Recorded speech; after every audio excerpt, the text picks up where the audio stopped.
Assalamualaikum warahmatullahi wabarakatuh.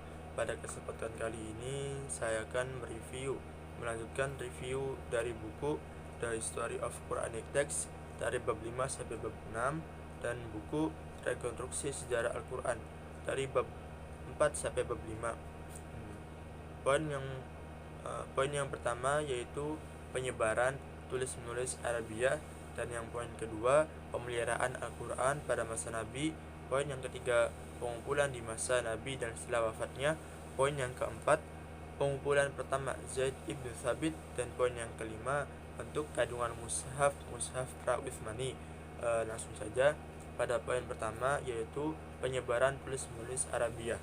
Teori yang berkembang luas di kalangan sarjana muslim bahwa bangsa Arab adalah bangsa yang mayoritas buta aksara dan bodoh, sebagaimana lazimnya ditunjukkan dengan ungkapan jahiliyah, terlihat tidak mendapat dukungan dari teman-teman arkeologis dan bahkan tidak disokong oleh Al-Quran sendiri.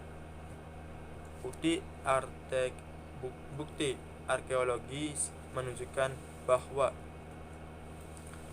suatu bentuk tulisan telah dikenal di Arabia selama berabad-abad sebelum kedatangan Nabi Muhammad SAW. Terdapat sejumlah prestasi dalam bahasa Arab Selatan yang bertanggal jauh sebelum era Kristen. Sementara prasasti yang ditemukan di daerah barat laut Arabia dalam abad-abadian Lihyanik dan Samudik berasal dari abad-abad sebelum kelahiran Nabi. Contoh paling awal untuk bahasa Arab klasik dan naskah-naskah berbahasa Arab adalah 3 sketsa kasar yang tertera pada tembok suatu kuil di Syria yang berasal dari abad ketiga. Prasasti yang lebih awal dari kehadiran Nabi memang belum ditemukan di sekitar Mekah. Namun seperti ditunjukkan dalam bab 1, maka Mekah adalah suatu kota niaga yang sangat tergantung pada perniagaan untuk keberdayaan yang asasi. Dalam hubungan dagang yang teratur dengan daerah-daerah di mana tulis-menulis telah menjadi tradisi, para pedagang Mekah tentunya telah mempelajari tradisi tersebut untuk kepentingan niaga dan kemudian menyebarkannya. Jadi menurut saya penyebaran tulis-menulis Arabia ini dulunya itu belum ada sudah ada sebelum datangnya Nabi, dan sebelumnya itu belum ada, sehingga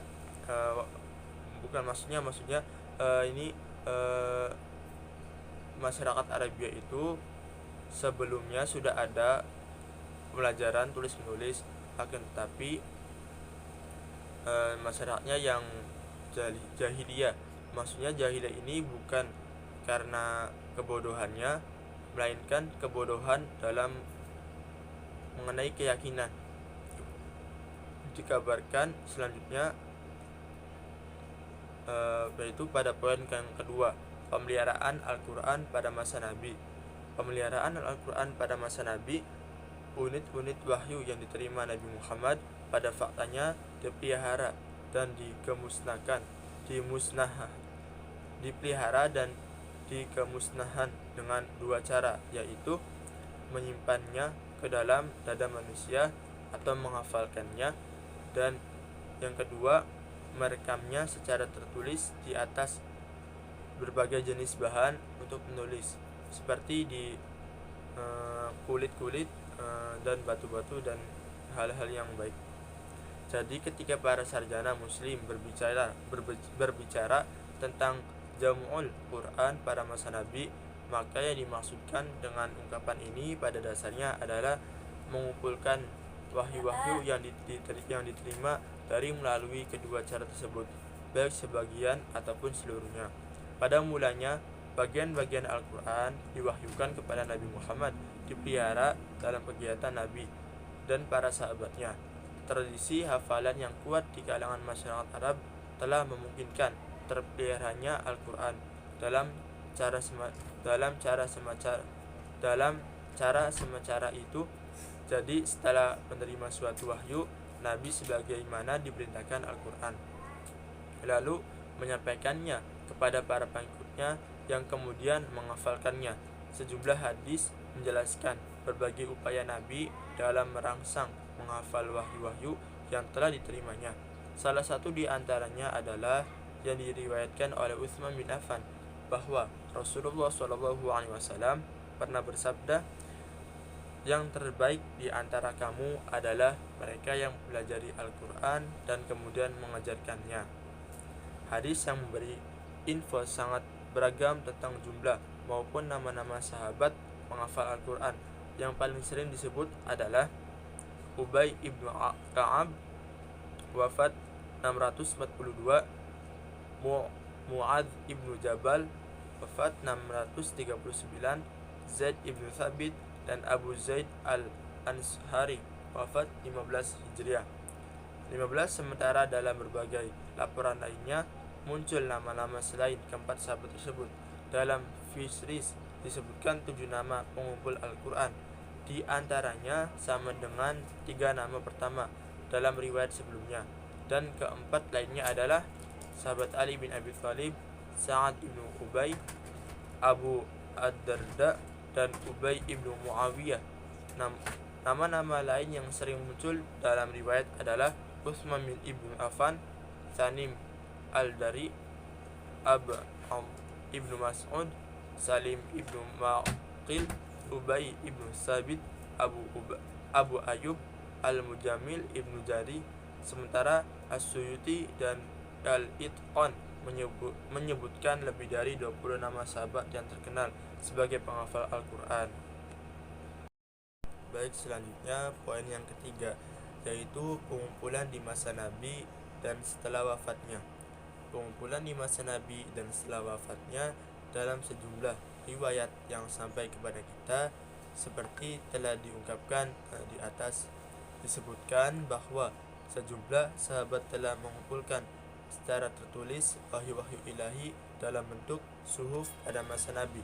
Sekalipun istilah pengumpulan di sini sebagaimana telah disebutkan biasanya ditafsirkan sebagai penghafalan. Ada sejumlah riwayat yang secara spesifik menyebutkan pengumpulan itu dilakukan secara tertulis atau merujuk pada penggunaan bahan-bahan untuk menulis dalam aktivitas tersebut. Dalam mengutip sumber-sumber tradisional, Ahmad von Denver mengungkapkan sejumlah nama sahabat yang memiliki catatan wahyu seperti Ibnu Mas'ud, Ubay ibnu Ka'ab, Ali bin Abi Thalib, Ibnu Abbas, Abu Musa al-Ash'ari, Hafsah, Zaid ibnu Thabit, Aisyah, dan lain-lain. Bahkan ia memperkirakan 23 naskah Al-Quran yang telah ditulis kepada Nabi, yang telah ditulis ketika Nabi masih hidup. Sekalipun pandangan tentang eksistensi sekitar 23 naskah Al-Quran ini cukup meragukan, karena tak satu pun darinya yang sampai ke tangan kita.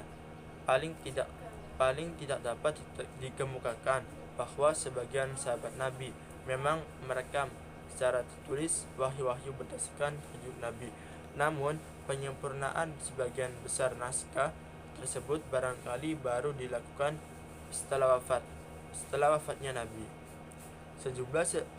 Dalam sejumlah riwayat dikemukakan nama sahabat Ali bin Abi Thalib sebagaimana pengumpulan pertama Al-Quran pada masa Nabi berdasarkan perintah Nabi sendiri. Sahabat Ali, khalifah keempat dari Al-Khulafa Ar-Rasyidin, adalah anak Abu Thalib, pemimpin Bani Hashim, klan Nabi Muhammad yang secara gigih melindungi Nabi ketika di Mekah. Ia menerima risalah Nabi dalam usia relatif muda dan termasuk ke dalam hitungan orang-orang yang pertama yang masuk Islam. Dikatakan bahwa sahabat Ali merupakan orang pertama yang masuk Islam setelah Siti Khadijah, istri pertama Nabi. Riwayat lain menyebutkan bahwa ia merupakan orang kedua yang masuk Islam setelah Abu Bakar, khalifah pertama setelah Nabi. Kedekatannya dengan Nabi bisa juga dilihat dari kenyataan bahwa ia mempersunting Fatimah, salah seorang anak perempuan Nabi, sebagaimana di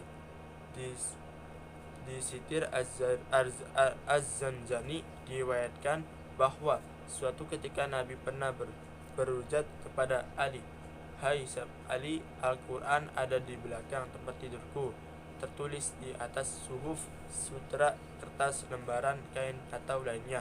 Ambil dan kumpulkanlah. Jangan sia-siakan seperti orang Yahudi menyia-nyiakan Taurat." Disebutkan oleh Az-Zanjani bahwa Ali menuju ke tempat itu dan membungkus bahan-bahan tersebut dengan kain berwarna kuning, kemudian disegel. Selanjutnya yaitu poin yang keempat, pengumpulan pertama Zaid ibnu Thabit. Pada pengumpulan pertama Zaid ibnu Thabit, teori paling populer di kalangan ortodoksi Islam tentang pengumpulan pertama Al-Quran secara tertulis adalah bahwa upaya semacam ini secara resmi baru dilakukan pada masa kekhalifahan Abu Bakar As-Siddiq. Sebelumnya Al-Quran belum terhimpun di dalam satu mushaf, sekalipun terdapat fragmen-fragmen wahyu ilahi yang berada dalam pemilikan sejumlah sahabat. 52 riwayat telah mengumpulkan Al-Quran sebelum masa Abu Bakar, selalu ditafsirkan sebagai pengumpulan ke dalam dada manusia atau penghafalannya untuk menjamin keabsahan teori ini. Selanjutnya poin yang kelima yaitu bentuk kandungan mushaf pra-Utsmani. Bentuk dan kandungan mushaf pra-Utsmani di atas telah ditolak kemungkinan eksisnya kumpulan resmi Al-Quran baik pada masa Abu Bakar ataupun Umar, tetapi penolakan ini tidak menafikan kemungkinan eksisnya sejumlah kumpulan Al-Quran berkarakter persoalan yang diupayakan secara sadar oleh para sahabat Nabi semasa hidupnya.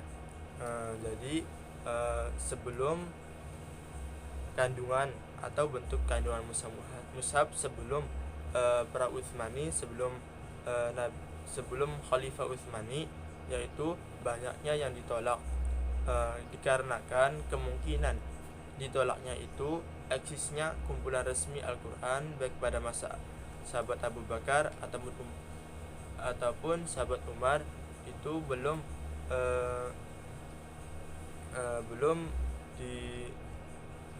masih ada keraguan pada masa itu.